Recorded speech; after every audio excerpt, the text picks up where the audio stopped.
Hi,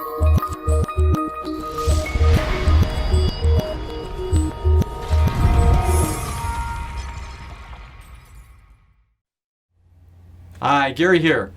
One of the things I've noticed over 30 years in this business is first generation Americans, as kind of a rule, buy real estate. The first thing they do is they save up money and actually pay cash many times because they don't believe in debt. And they buy real estate, the place they live in. Then they buy more real estate. Instead of investing in the stock and bond market, they buy more real estate. And you go, well, why would that be? Well, they're coming from countries typically where they're not allowed to own anything. They're not allowed to own their own real estate. So it's so exciting to them to live this still American dream of owning their own home.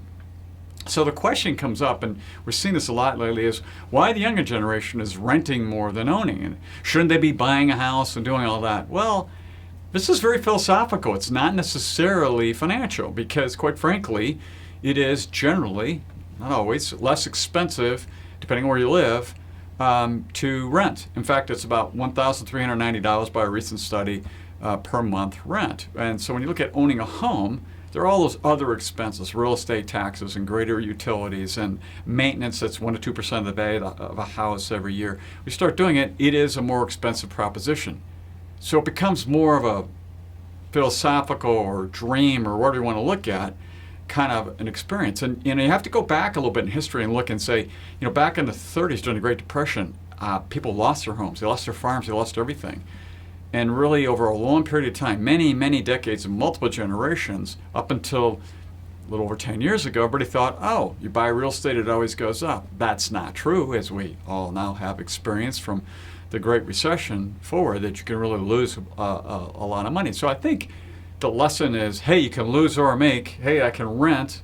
I know exactly what my expenses are. I live in my cash flow. This whole home thing can get out of control, absolutely. But then the beautiful picture of the white picket fence out in front of my home with the dog in the front yard and the wonderful, back patio and grass and fields and all this stuff can really want us to have that. And that's okay.